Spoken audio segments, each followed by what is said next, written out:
Hello students, welcome to my channel. This is Roshan sir maths. ప్రియ విద్యార్థులారా, part B ఎలా ఉంటుందో, ఏవేవి ప్రశ్నలు ఇందులో డిస్కోర్స్ అడగబడతాయో కొన్ని ఉదాహరణలు మీకు మీ అందరికీ వివరిస్తాను. ఒక 2 ఆబ్జెక్టులు మీకు చేసి చూపిస్తాను. ఇలాంటి ప్రశ్నలు మీకు ఆబ్జెక్టులో అడగబడతాయి. 20 మార్కులు ఈజీగా మనము సంపాదించవచ్చు. ఒకసారి చూసుకొని వెళ్ళండి, దయచేసి చూడండి. గవిన్లు అంటే గుహలు, ఇళ్ళు. तो यहाँ पर ఇక్కడ రాయొచ్చు, మనము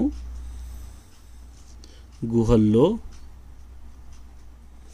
నివసిస్తాము అని రాసుకోవచ్చు. ఏకతాటిపై, మనమందరము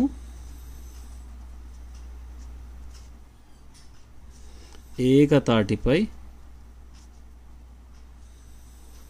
రావాలి. ఏదైనా ఇలా మీరు సొంత వాక్యాలు రాసుకోవచ్చు, ఏదైనా రాయవచ్చు. నేను రాసిందే కంపల్సరీ కాదు. ఇక్కడ చూడండి, ప్రజాస్వామ్యంలో ప్రజలదే మగ్దూరు. గీత గీసిన మగ్దూరు, దీని యొక్క అర్థం రాయాలి. మగ్దూరు అంటే పీఠం. బి. గోపన్న రాముని గొప్పదనం వేదండం ఎక్కి చాటు తానన్నాడు. గీత గీసిన పదం వేదండం, దీని యొక్క అర్థం మళ్ళీ రాయాలి. వేదండం అంటే ఏనుగు. సి. వరకట్న పిశాచి దంస్ట్రాలు అమాయకుల యువతుల బలి తీసుకుంటున్నాయి. దంస్ట్రాలు, గీత గీసిన పర్యాయ పదాలు రాయాలి. దీని యొక్క పర్యాయ పదాలు అంటే కోరలు, కోళ్ళు. ఇక్కడ రాసుకోవచ్చు. బి. వాంఛలను అదుపులో పెట్టాలి. గీత పర్యాయ పదం వాంఛ. వాంఛ యొక్క పర్యాయ పదం వాంఛ అంటే కోరిక, ఆశ. సి. ఇతరులకు సాయం చేయడం మంచివారి సహజంగా ఉండే లక్షణం. సహజ, దీనికి ప్రకృతి రాయాలి, వికృతి రాయాలి. వికృతి. సహజంగా అంటే దీని యొక్క వికృతి సహజం రాయవచ్చు. డి. పిల్లల పంక్తిలో నడుస్తున్నారు. గీత గీసిన వికృతి. పంక్తిలో అంటే వికృతి రాయాలి. వికృతి ఏముంటుంది? పంక్తిలో అంటే బంతి. సి. మామిడి ఫలం చాలా తీయగా ఉంటుంది. ఫలం, గీతిన పదానికి నానార్థాలు రాయాలి. ఫలం అంటే దీని యొక్క నానార్థం ఏమంటుంది? కొమ్మ, రెమ్మ, పండు, ఫలితం. బి. ఇది భూమి యొక్క వ్యుత్పదార్థం. భూమి యొక్క వ్యుత్పదార్థం ఏమంటుంది? నీటి వలన పుట్టినది. ఏ. ఇలా మీరు రాసుకోవచ్చు. ఇక్కడ సృజనాత్మకం చూడండి. సాహసవంతులు విడదీస్తే ఏమవుతుంది? ఇక్కడ సాహసవంతులు, సాహసవంత ప్లస్ ఆలు, ఇది రాయొచ్చు. సి. అణ్యాయుధం విడదీస్తే ఏమవుతుంది? అణ్యాయుధం, అణు ప్లస్ ఆయుధం. బి. ఇక్కడ చూడండి, 3 కన్నుల గలవాడు. విగ్రహవాక్య సమాప రూపం రాయాలి. 3 కన్నుల వాడు. త్రినేత్రుడు అని అంటాం మనం, లేదా ముక్కుంటి అని కూడా అనొచ్చు. డి అని రాసుకుందాం. ఇందులో ఓరుగల్లు పట్టణం ఏ సమాసానికి సంబంధించింది? ఓరుగల్లు పట్టణం ఏ సమాసానికి చెందినది? ఇది సంభావ పూర్వపద కర్మధారయ సమాసం. అనవుడు నల్లనవ్వి కమలానన ఇట్లను లెస్సగా యో. ఈ పద్యపాదములు గణాలను రాయాలి. ఈ గణాలను చూస్తున్నట్లయితే ఇక్కడ ఉంది నజ భజజర. ఇది మత్తేవం పద్యంలోని యతి మైత్రి అక్షరం యొక్క సంఖ్య 14 ఉంటుంది. ఇందులో డి. ఇక్కడ బి. బతకు ఆటలో గెలుపోవడంలో సహజం. ఈ వాక్యంలో అలంకారం రాయాలి. ఇది ఏ అలంకారం? ఒకసారి చూసుకుంటే ఇది రూపకం అవుతుంది. రూపకం అంటే ఇక్కడ సి. చేకానుప్రాసకు ఒక ఉదాహరణ రాయాలి. చేకానుప్రాసకు ఉదాహరణ అంటే అరటి తొక్క రాదు. ఇది ఏ. నేను ఎవరికి తలవంచను అన్నాడు రామ. దీనికి పరోక్ష కథనం రాయాలి. పరోక్ష కథనం అంటే చూడు, తాను ఎవరికి తలవంచక రామే అన్నాడు. బి అని రాసుకోవచ్చు.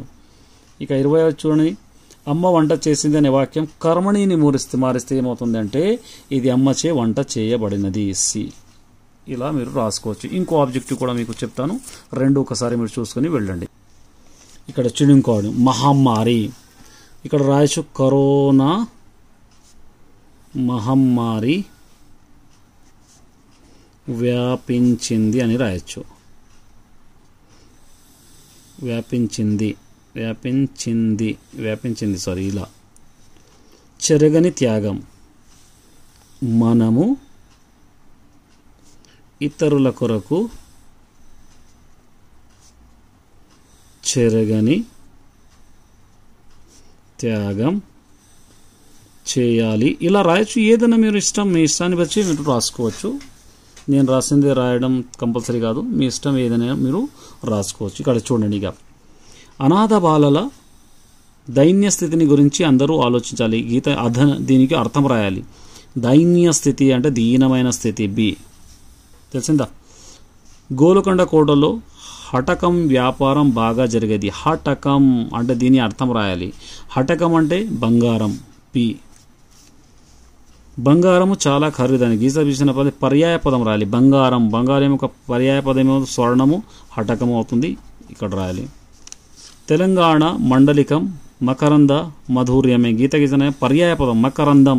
దీని యొక్క పర్యాయ పదం ఏమవుతుంది? తేనె వధువు. సి అమ్మ మాట చద్దన్నం మూట లాంటిది. గీత గీసిన ప్రకృతి రాయాలి. అమ్మ దీని యొక్క ప్రకృతి ఏమవుతుంది? అమ్మ యొక్క అంబ. ఏ అదేవిధంగా కులము కన్నా గుణము ముఖ్యం. గుణము దీని యొక్క వికృతి రాయాలి. గుణము అంటే గుణము అని రాయొచ్చు, గుణము అని రాయొచ్చు. బి మిత్రుడు ఉదయించగానే పద్మాలు వికసిస్తాయి. దీని యొక్క నానార్థాలు రాయాలి.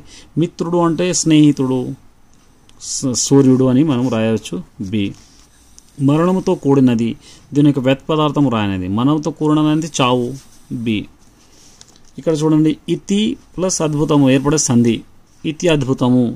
ఇతి అద్భుతము అంటే ఏమవుతుంది? అనాదేశ సంధి అవుతుంది. డి ఆకారానికి ఓ ఔలు పరమైతే ఔ రావడం సంధి లక్షణం.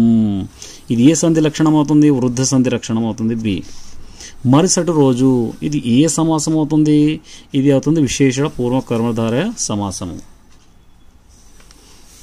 ఉపమాన ధర్మం ఉపమేయంలో ఆరోపిస్తే అది ఏ సమాసం అవుతుంది? ఇది ఏ సమాసం అవుతుంది అంటే రూపక సమాసం అవుతుంది. ఇది డి వలది దానము గీనమున్ బస్సువును వర్ణిం వదానోత్యమ. ఈ పాదం పద్యానికి చెందినది. ఏ పాద పద్యానికి చెందినది? ఇది మత్తేవానికి. సి సీసపద్య పాదంలోని గణాల వరుస. సీతపదంలో ఎన్ని గణాల వరుసలు ఉంటాయి అంటే 4 ఇంద్ర 2 ఇంద్ర సూర్యుడు. ఇలా డి మందిరమందు నందరానందము నందిరి. ఇందులోని అలంకారాలన్నీ మీరు రాయాలి. ఇది ఏ అలంకారం అంటే వృత్యానుప్రాస అలంకారము. సి ఉన్నదానికంటే ఎక్కువ చేసి చెప్పడం. ఏ అలంకారం ఇది? ఇది అవుతుంది అతిశయోక్తి అలంకారము.